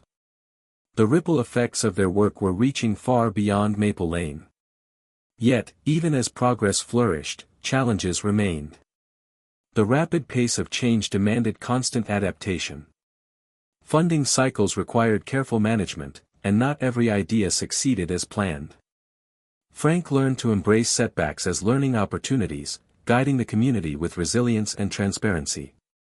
In quiet moments, he reflected on the role Elon Musk had played as a symbol in his journey. Musk's daring vision and refusal to accept limits had ignited Frank's own courage. But it was the community's collective spirit, the willingness to build, share, and persevere, that truly powered their success. One evening, as Frank locked up the center, he noticed a small group gathered outside, sharing stories under the stars. He joined them, feeling the warmth of friendship and shared dreams. "We're building more than a solar future," he said softly. "We're building a future together." The words hung in the cool night air, a promise and a challenge. Frank knew the road ahead would require continued courage and collaboration, but for the first time in years, he was certain they were ready. Together, Maple Lane was redefining what it meant to age, not as an ending, but as a new beginning filled with purpose, power, and light. The dawn broke over Maple Lane with a golden glow that seemed to pulse with promise. Frank stood on the porch of the Innovation Center, sipping his coffee and watching as neighbors gathered in the crisp morning air, energized and ready to embark on the next phase of their journey. The past months had brought transformation, not just to rooftops but to hearts and minds. The community's solar revolution was becoming a beacon, and Frank felt the weight, and privilege, of helping to light the way forward. Today, the focus was on expanding the center's outreach and impact beyond their small town. With the success of the state grant and growing national attention, opportunities were unfolding rapidly. Frank had been invited to join a regional coalition of communities dedicated to clean energy innovation, sharing lessons, resources, and support. It was a chance to amplify the work they'd started and to inspire others to believe that age and circumstance were no barriers to change. The coalition's first conference was set in a nearby city, and Frank, Linda, and Miguel prepared eagerly. They packed materials, practiced presentations, and rehearsed their stories. For Frank, the moment felt surreal, a testament to how far he'd come since the days of doubt and isolation. On the day of the conference, the venue buzzed with energy and purpose. Delegates from towns of all sizes gathered, united by a vision for a sustainable future powered by grassroots innovation. Frank took the stage with confidence, sharing Maple Lane's journey from a single man's dream to a thriving community movement. He spoke not only of solar panels and technology but of hope, resilience, and the power of human connection. The audience responded with enthusiasm, many approaching afterward to ask questions, exchange ideas, and explore partnerships. Frank felt a surge of pride knowing that Maple Lane's story was sparking change far beyond its borders. One conversation stood out, a delegate from a rural town struggling with high energy costs and an aging population. She shared her community's fears of being left behind by progress and their longing for a spark to ignite transformation. Frank listened deeply, recognizing the familiar shadows of doubt he once knew so well. "It's never too late," he said softly. "Start small. Find your spark. Build together." The exchange was a reminder that their work was part of a much larger movement, a tapestry woven from countless acts of courage and hope. Back home, the Innovation Center continued to thrive. New programs launched to include electric vehicle education, energy-efficient home retrofits, and workshops on emerging technologies like home battery storage. Volunteers came and went, but the spirit remained steady, rooted in community, learning, and mutual support. Frank marveled at how the center had become a living organism, adapting and growing with the needs and dreams of its people. The expansion brought new challenges. Managing resources, coordinating volunteers, and balancing ambitions required diplomacy and patience. Frank found himself stepping into a leadership role that demanded both vision and empathy. He remembered Elon Musk's relentless drive but also recognized the importance of collaboration and listening, especially in a community built on trust. One crisp autumn afternoon, a surprise visitor arrived at the center, a reporter from a national magazine focusing on innovation and aging. She wanted to tell Frank's story, not just the technical achievements but the emotional journey of rediscovery and empowerment. During the interview, Frank reflected openly on the moments of doubt, the setbacks, and the breakthrough moments that had shaped his path. He spoke candidly about the fear of being forgotten and the unexpected joy of finding new purpose later in life. The article, published weeks later, resonated widely. Readers across the country saw in Frank's story a mirror of their own struggles and hopes.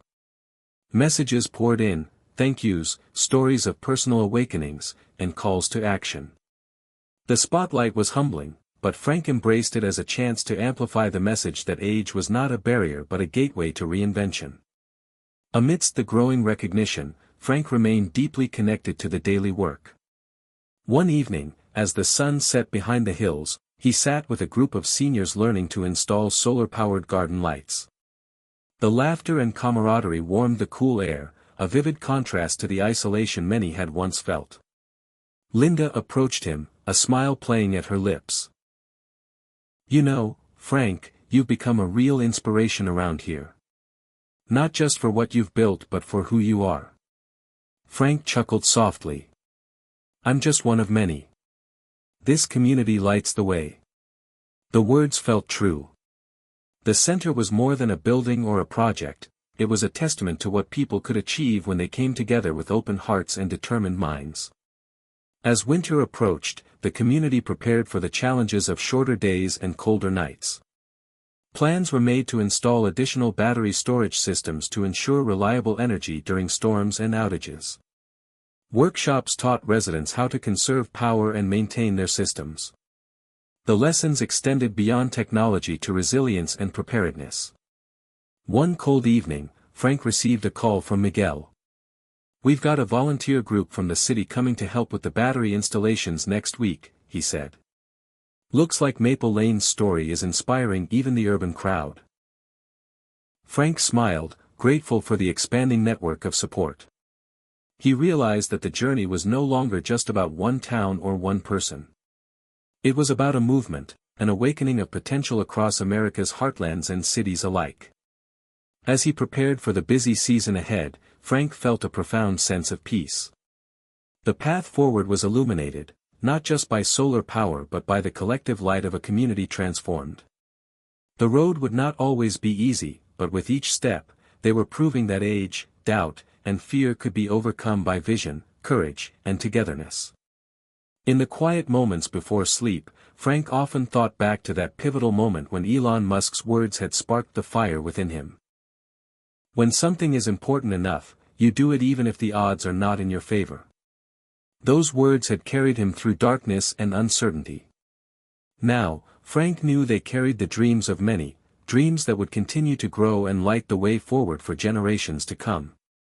The crisp winter wind swept through Maple Lane, rattling windows and sending leaves swirling down the quiet streets, but inside the Innovation Center, a steady warmth hummed with activity and resolve. Frank watched from the corner as volunteers gathered around workbenches, soldering components and assembling battery packs. The community's solar revolution was no longer a fledgling experiment, it was a robust movement, but with growth came new challenges that tested every ounce of their determination and unity. The first challenge came unexpectedly, like a sudden storm cloud on an otherwise clear day. The state grant, which had fueled their expansion, was delayed due to budget cuts in the new fiscal year. The ripple effect was immediate. Workshops had to be scaled back, new equipment purchases postponed, and the ambitious plan to extend solar access to the neighboring county suddenly seemed uncertain. Frank felt the weight of responsibility like a heavy anchor. He gathered the core team, Linda, Miguel, and several community leaders, for an emergency meeting in the center's main hall. "We knew this wouldn't be easy," Frank began, his voice steady but honest. "But we can't let setbacks stop us. We have to get creative, find new ways to keep the momentum going." Ideas flew: crowdfunding campaigns, partnerships with local businesses, volunteer-led fundraising events. The community had already proven its resilience, this was just another hurdle to overcome together. While the financial strain was daunting, the emotional toll was equally significant. Some residents began to express doubts. The old fears, of being too old, too late, too small, whispered in quiet conversations and hesitant glances. Frank knew these were the moments when leadership meant more than vision, it meant empathy and reassurance. He organized small group meetings to listen, to share stories of perseverance, and to remind everyone that every great journey encounters storms. Meanwhile, technical challenges arose as well. During a severe winter storm, one of the main solar arrays experienced damage, disrupting power for several homes that depended on the community grid. Miguel and a team of volunteers worked through freezing temperatures to repair the system, facing icy roofs and brittle equipment. Their grit and teamwork became a symbol of the community's unyielding spirit. Word of their efforts spread, drawing renewed support and admiration from neighboring towns. Amidst the trials, victories sparkled like stars piercing the night sky. A local school piloted an educational program developed by the Innovation Center, teaching students about renewable energy and sustainable living. The children's enthusiasm breathed fresh energy into the project, reminding everyone of the long-term impact of their work. Frank was invited to speak at the school's assembly, where he shared his own story of transformation. Seeing eager faces and hearing their questions filled him with hope. Another triumph came unexpectedly when a regional utility company approached the center with a proposal to collaborate on expanding solar microgrids in rural areas. The partnership promised resources and expertise that could accelerate Maple Lane's mission. Frank approached the opportunity cautiously, aware of the need to maintain community values and autonomy. After careful negotiation, they crafted an agreement that balanced innovation with grassroots empowerment. The collaboration marked a new chapter, proof that the small-town movement had gained respect and influence beyond its borders. Throughout these ups and downs, Frank's personal journey deepened. He faced his own fears and doubts in quiet moments, questions about legacy, relevance, and the meaning of success. Some nights, exhaustion and uncertainty crept in like unwelcome shadows. Yet, every morning brought renewed purpose. He found strength in the stories shared by neighbors who had reclaimed vitality and hope. He drew inspiration from Elon Musk's relentless belief in pushing beyond limits, embracing failure as a stepping stone rather than a wall. Frank began journaling again, capturing thoughts and lessons learned.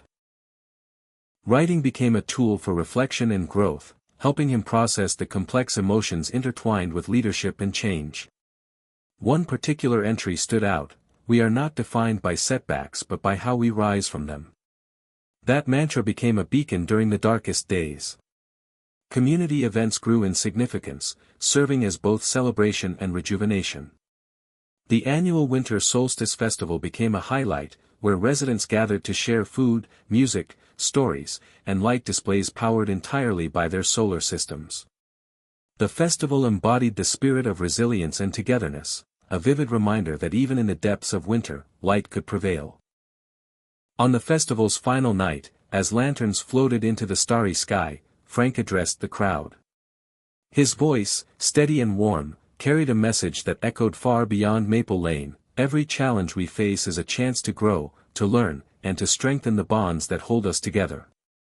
Our triumphs are not just about solar power, they are about the power within each of us to create change, no matter our age or circumstance. The applause was thunderous, filled with tears and smiles, hope and pride. It was a moment of collective triumph forged from trials. In the months that followed, Frank's efforts to expand outreach continued with renewed vigor. He launched a podcast featuring stories from Maple Lane and beyond, highlighting ordinary people doing extraordinary things. The podcast quickly gained a loyal following, connecting listeners across the country who found comfort and motivation in shared experiences. Listeners wrote in with stories of their own struggles and successes, creating a ripple of empowerment that transcended geographic and generational boundaries. Frank found joy in these connections, realizing that his journey was part of a larger narrative of reinvention and resilience. The Innovation Center also became a hub for training other communities, hosting workshops and webinars to share best practices and inspire action. Frank worked closely with Linda and Miguel to develop comprehensive toolkits, ensuring that the knowledge and spirit of Maple Lane could be replicated elsewhere. One day, Frank received a call from an old friend, Jack, who had once doubted the project's potential. Jack admitted he'd been wrong and wanted to help. The gesture touched Frank deeply, symbolizing the healing and transformation that extended beyond technology into relationships. As the year drew to a close, Frank reflected on the roller coaster of challenges and triumphs. The journey was far from over, but the progress was undeniable. He felt a profound sense of gratitude for the community that had embraced change, faced adversity, and built a brighter future together. In quiet moments, he thought of Elon Musk's words, "Persistence is very important. You should not give up unless you are forced to give up."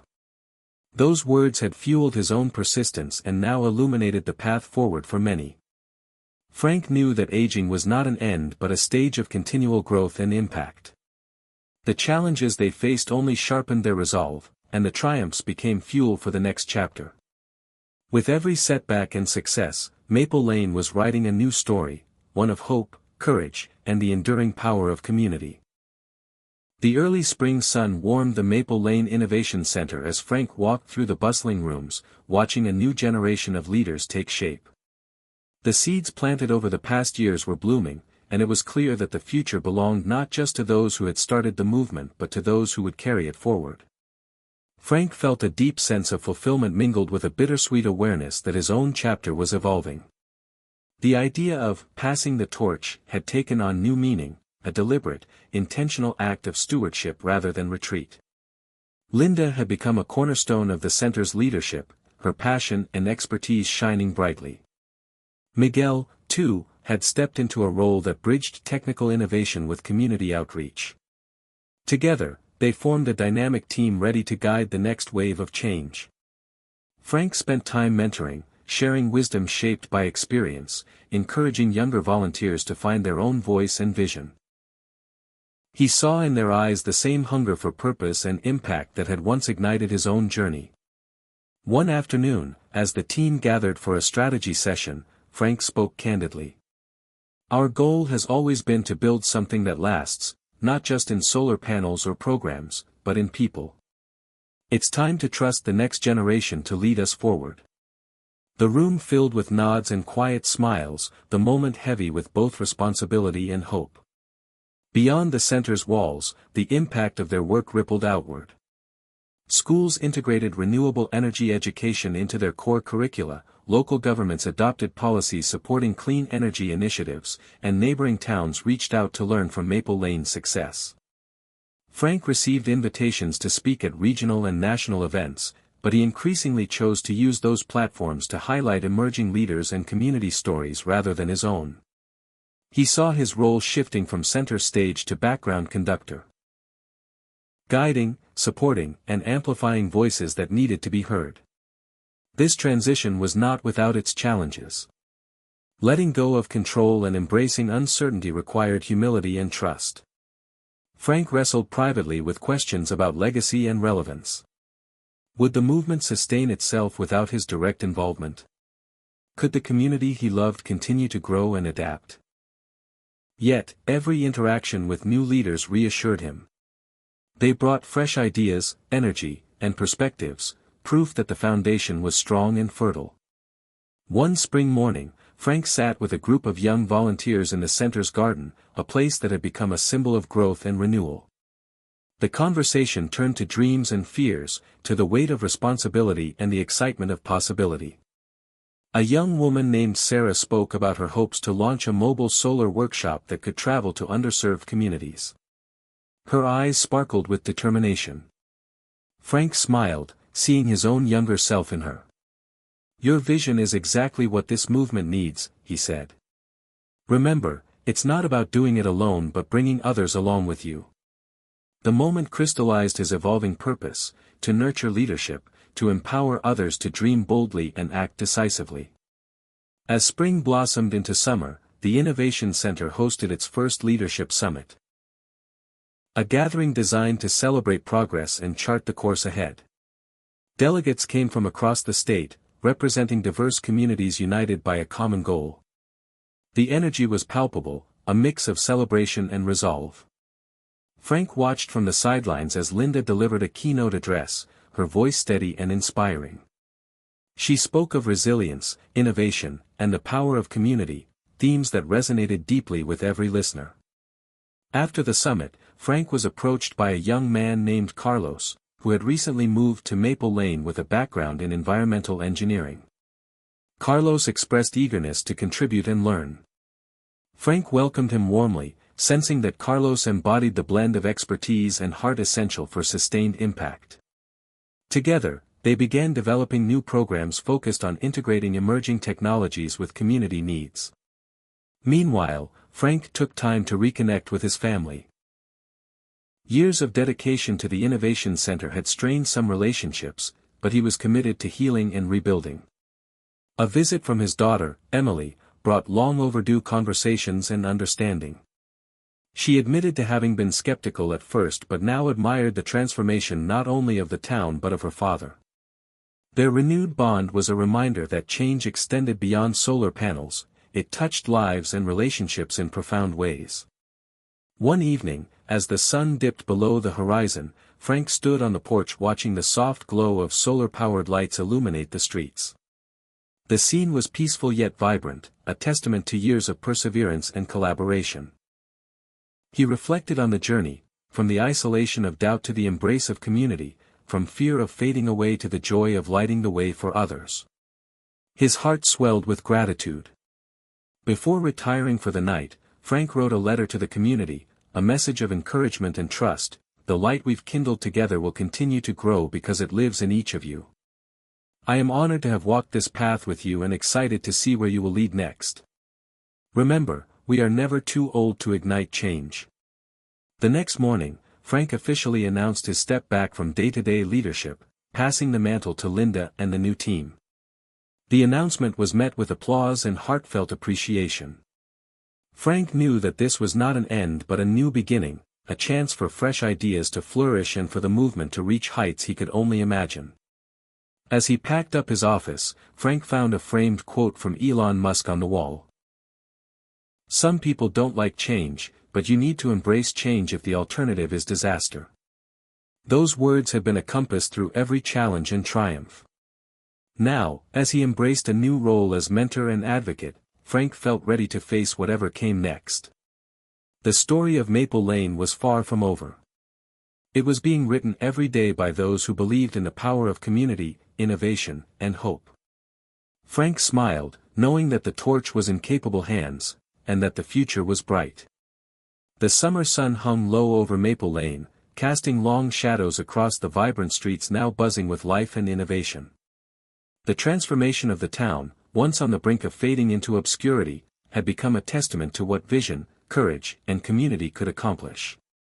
Frank, now stepping gracefully into his new role as mentor and advocate, found himself reflecting on the legacy being built. Not just through solar panels or technology but through the hearts and lives touched along the way. Legacy was no longer an abstract concept but a living, breathing force shaping the future. One morning, Frank wandered through the Innovation Center's garden, a place that had grown alongside the community.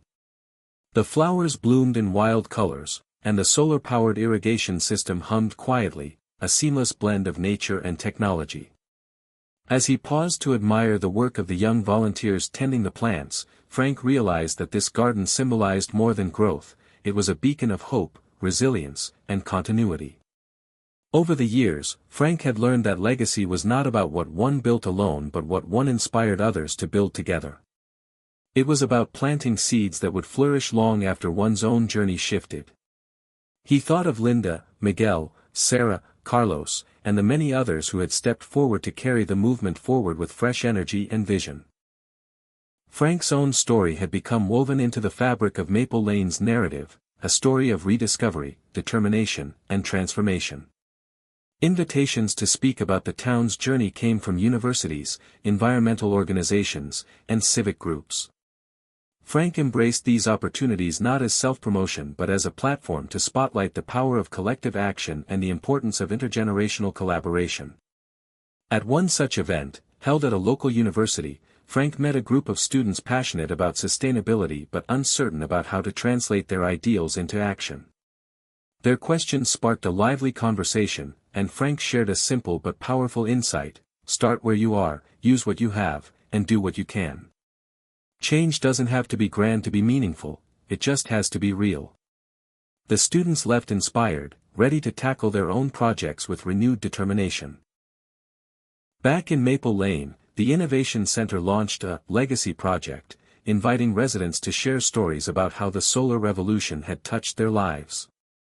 These stories, collected in written, audio, and video formats, captured moments of triumph, healing, and hope. They became a rich tapestry reflecting the community's journey and the ripple effect of their collective effort. Frank pored over these narratives with gratitude and awe. Each one was a thread in the legacy they were weaving, a legacy illuminated by light, courage, and connection. One story, in particular, moved him deeply.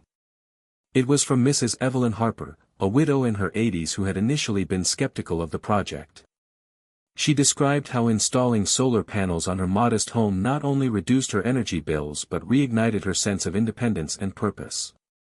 "I thought I was too old to change," she wrote. "But now, I feel like I'm part of something bigger, a family working toward a brighter future." Her words echoed Frank's own journey and reminded him that legacy was often a quiet, personal transformation as much as a public achievement. As the seasons turned, Frank dedicated more time to mentoring emerging leaders both locally and beyond. Virtual meetings connected him with communities from distant states eager to replicate Maple Lane's model. Through these connections, Frank witnessed the exponential power of shared knowledge and collective hope. Each new community brought unique challenges but also unique strengths, enriching the broader movement toward clean energy and social renewal. One afternoon, Frank received a letter from a young woman named Maya, a teacher in a small town hundreds of miles away. She wrote about how Frank's story had inspired her to start a solar education program at her school, despite limited resources and skepticism from some parents. Maya's letter was filled with gratitude and determination, a testament to the enduring reach of the legacy Frank helped ignite. The letter became a cherished reminder that even small acts could spark profound change. Meanwhile, Maple Lane itself continued to evolve. The Innovation Center expanded its programs to include sustainable agriculture, water conservation, and digital literacy for seniors. These initiatives reflected a holistic vision of community well-being rooted in empowerment and resilience.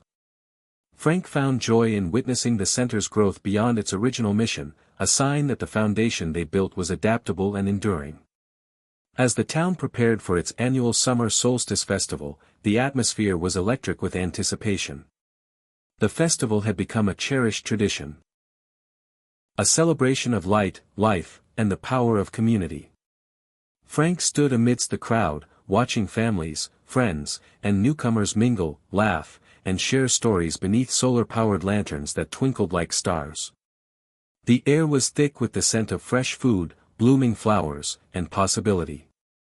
During the festival's opening ceremony, Linda invited Frank to say a few words. Taking the microphone, he spoke with heartfelt sincerity. "This festival is more than a celebration of solar power, it's a celebration of what we can achieve when we come together, when we dare to dream and do, regardless of our age or background. Our legacy is the light we share, within our homes, our hearts, and our community. The applause was warm and sustained, carrying with it the collective pride of a town transformed. That night, as Frank walked home under a sky lit by constellations and man-made light, he felt a profound peace. The legacy he once feared he'd never leave was alive and thriving in ways he could never have imagined. In quiet moments, Frank often returned to Elon Musk's words that had first sparked his transformation: when something is important enough, you do it even if the odds are not in your favor.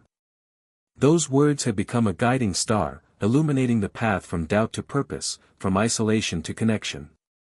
Frank understood now that legacy was not about individual achievement but about the courage to act, the humility to listen, and the love to uplift others. It was about lighting the way for those who would follow. As summer gave way to fall, Frank prepared to host a special event at the Innovation Center, Legacy in Light Gala, to honor community members who had played pivotal roles in the solar movement. The solar panels on the neighboring houses gleamed softly in the early sunlight, silent sentinels of a revolution that had quietly reshaped their community. Frank thought about how far they'd come from the days when fear of aging and irrelevance weighed heavily on so many shoulders. Now, those fears had been replaced with energy, connection, and a shared sense of purpose that transcended age and circumstance. He poured himself a cup of coffee and settled into his favorite chair by the window, where he could watch the town slowly stir to life. The sound of children laughing echoed faintly from the nearby schoolyard, mingling with the hum of electric vehicles quietly cruising the streets. Life was moving forward, faster and brighter than ever before. That morning, Frank was set to meet with a group of local entrepreneurs and community organizers eager to discuss the next phase of Maple Lane's transformation. Over the years, the solar initiative had become the foundation for broader innovations: sustainable agriculture, water conservation, digital inclusion, but this meeting promised something new: a plan to create a fully integrated smart community that could serve as a model for towns across America. As the group gathered in the Innovation Center's conference room, the energy was electric with excitement and ideas. Miguel laid out plans for expanding the solar microgrid with cutting-edge battery storage solutions to ensure uninterrupted power even during storms. Sarah shared her vision for a community app that would help residents monitor energy usage, participate in local events, and connect with neighbors. Linda outlined a strategy for educational partnerships to bring renewable energy curricula into schools throughout the region. Frank listened carefully, amazed at the creativity and passion radiating from this new generation of leaders. He felt proud yet humble. Proud of the legacy they were building, humble because it was no longer his alone to carry. This was the true meaning of passing the torch. After the meeting, Frank walked through the town square, now a bustling hub filled with farmers' markets, craft fairs, and community art projects powered by solar energy. He stopped to chat with Mrs. Harper, who was tending her garden with the same quiet determination that had inspired so many. She smiled warmly, her eyes sparkling with a vitality that defied her years. "I never imagined my little town would become a beacon of hope," she said. "It's like watching a new dawn every day." Frank nodded, feeling the weight of her words. It was a dawn they had earned through perseverance, innovation, and unshakable belief in the possibility of change. That afternoon, Frank received an unexpected invitation from a national environmental organization to join their advisory board. The request was both an honor and a recognition of Maple Lane's achievements. It also symbolized how far their small community's efforts had reached, a testament to what could happen when ordinary people dared to dream big. Over the next weeks, Frank found himself balancing local commitments with new responsibilities on the national stage. He used this platform to advocate for policies supporting renewable energy access for seniors and rural communities, sharing lessons learned from Maple Lane's journey. Through interviews, speeches, and articles, Frank's message resonated with a wider audience who saw in him a living example that transformation was possible at any age. One evening, as Frank prepared for a virtual conference, his daughter Emily stopped by. Their relationship, once strained by years of neglect and doubt, had grown stronger with time and shared understanding. Emily had become a passionate supporter of the solar movement, volunteering at the Innovation Center and helping to connect with other communities. Sitting together in the warm glow of solar-powered lamps, they talked about family, dreams, and the future.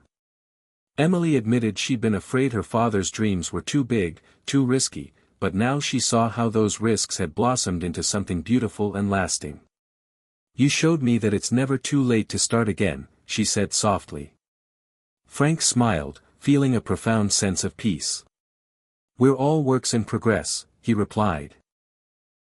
"And sometimes, the greatest journeys begin when we think we're at the end." As autumn painted the trees in vibrant shades of amber and crimson, Maple Lane prepared for another milestone, a groundbreaking ceremony for a community center powered entirely by Tesla solar technology, designed as a hub for education, health, and social programs. The project was a symbol of the town's ongoing commitment to sustainability and inclusivity. The day of the ceremony was crisp and clear, with neighbors gathering under a bright blue sky. Frank stood beside Linda and Miguel, surrounded by friends, family, and supporters who had walked the journey with them. As the first shovels broke ground, Frank felt a surge of gratitude and hope.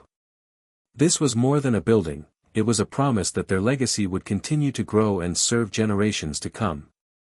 Later, as the sun dipped low, Frank took a quiet walk along the old railway trail that had once symbolized the town's fading past.